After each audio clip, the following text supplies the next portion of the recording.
Assalamualaikum warahmatullahi wabarakatuh. Halo moviegoers, selamat datang kembali di channel Kere Films, review film seadanya.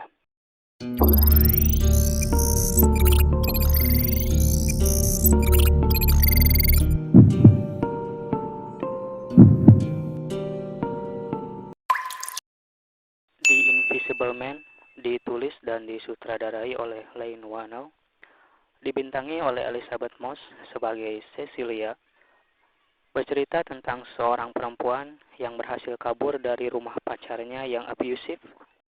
Tak lama setelah itu, ia dapat kabar bahwa pacarnya telah meninggal. Tapi dia tidak percaya akan hal tersebut. Dia percaya bahwa pacarnya masih hidup dan terus menghantui dia dan mengganggu dia dalam bentuk atau sosok yang tidak terlihat atau invisible. Hal pertama yang saya pertimbangkan sebelum menonton sebuah film adalah sutradara di balik filmnya.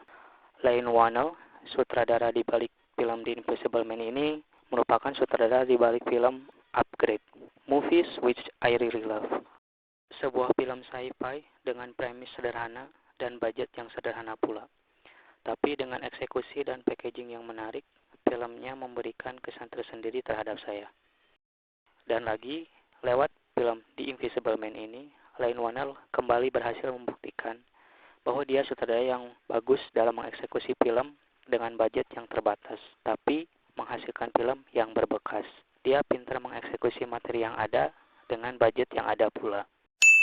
Karena kedua filmnya disutradarai dan dikerjakan oleh kurang lebih tim yang sama, keduanya memiliki beberapa kesamaan. Tapi kesamaan ini bukan dalam hal premis dan cerita ya, tapi hal yang sangat teknikal.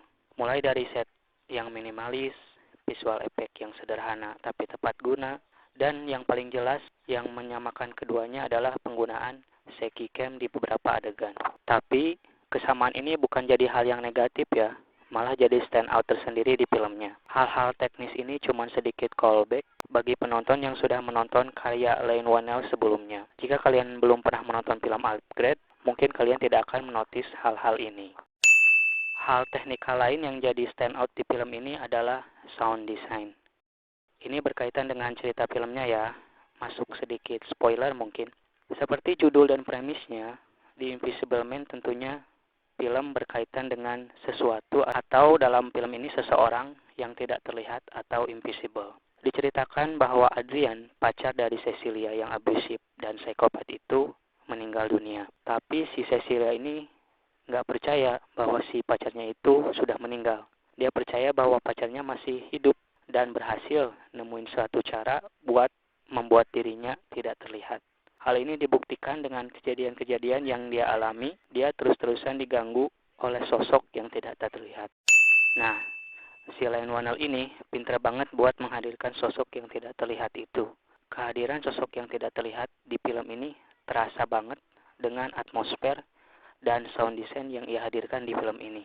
Penggambaran sosok di Invisible Man efektif sekali di film ini. Sound ketika ia berjalan, ketika ia bernapas, kita merasakan bahwa sosoknya memang ada di situ untuk mengganggu si Cecilia ini. Hal ini makin menjadi-jadi ketika dikombinasikan dengan visual effect dari sosok di Invisible Man yang efektif dan tepat guna. Seperti yang saya bilang di awal, si Lane Whannell ini pintar banget mengeksekusi materi yang ada dengan budget yang ada pula. Pokoknya penggambaran sosok di Invisible Man di film ini benar-benar efektif dan mampu menghadirkan kesan terlihat dari sosok yang tidak terlihat di film ini. Bukannya saya tidak mau membahas case yang lain. Case yang lain tampil dengan sewajar dan secukupnya. Tapi tentunya bintang film atau yang menjadi stars di film ini adalah Elizabeth Moss yang berperan sebagai Cecilia. Dia memang aktris yang hebat. She is a great actress, menghadirkan penampilan yang prima di film ini. Gimana cara ia berpikir, gimana paranoidnya dia menghadapi sosok Invisible Man ini, kita dapat merasakan hal itu lewat penampilan dari Elizabeth Moss ini. Pokoknya penampilan Elizabeth Moss di film ini menjadi stand out tersendiri. Dan berbicara soal stand out di film ini, Hal yang hampir lupa saya sebutkan adalah skor atau scoring dari Benjamin Wallfisch di film ini. Meskipun skornya di beberapa adegan memiliki kesamaan dengan skor yang ia buat di film Blade Runner 2049, tapi tetap saja skor yang ia buat di film ini menambah ke-creepy-an di film ini. Sedikit minus di film ini adalah kurang dieksplornya karakter dari Adrian, pacar dari si Cecilia ini, dan sosok di balik The Invisible Man ini. Saya harap kita dapat alasan kenapa si Adrian ini bersikap abusive kepada si Cecilia, dan alasan dia melakukan apa yang dia lakukan, alasan kenapa dia terus mengganggu si Cecilia, kenapa dia terus melakukan hal-hal creepy kepada si Cecilia. Namun, hal tersebut tidak terjadi. Kita hanya dipaksa percaya bahwa si Adrian ini memang psikopat dan abusive aja gitu, tanpa alasan yang jelas. Hal ini sedikitnya mengurangi apresiasi saya terhadap sekuen-sekuen menarik di film ini. Saya terus kepikiran, kenapa si Invisible Man ini melakukan hal ini gitu? Apa sih motivasi dia? Meskipun ada hal yang kurang dieksplor, tapi tetap saja di Invisible Man ini sama berbekasnya seperti film Upgrade di pikiran saya. Action sequence yang over the top, set design dan penggunaan visual effect yang tepat guna dan efektif, serta sound design yang imersif. Len Whannell memang buktiin bahwa dia sutradara yang bagus, sutradara yang tepat guna dengan budget film yang sederhana. Di Invisible Man saya kasih nilai B+. It is still good movies. Di filmnya juga terdapat surprise-surprise yang tidak terduga. Dan karena genrenya juga ada genre horor, tentunya ada jumpscare yang tentunya tidak terduga juga. Saya sarankan jangan terlalu menonton trailer untuk film ini. Langsung saja tonton filmnya, itu lebih baik. Dan ya, saya tahu bahwa film The Invisible Man ini bagian dari Dark Universe. Tentunya bukan Dark Universe-nya Tom Cruise ya, yang film The Mummy tahun 2017 itu. Ini seperti reboot.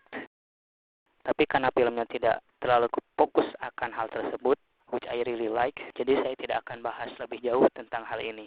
Yang saya harapkan Universal Studios tetap melakukan pendekatan seperti ini dalam membuat cinematic universe-nya. Tetap grounded di satu film, tanpa memasukkan subplot-subplot yang banyak buat set universe-nya seperti di film The Mummy. Fokus ke satu film, baru lanjut ke building universe-nya. Oke, moviegoers, demikian review seadanya dari saya untuk film The Invisible Man. Sampai jumpa di review film berikutnya. Hatur nuhun. Wassalamualaikum warahmatullahi wabarakatuh.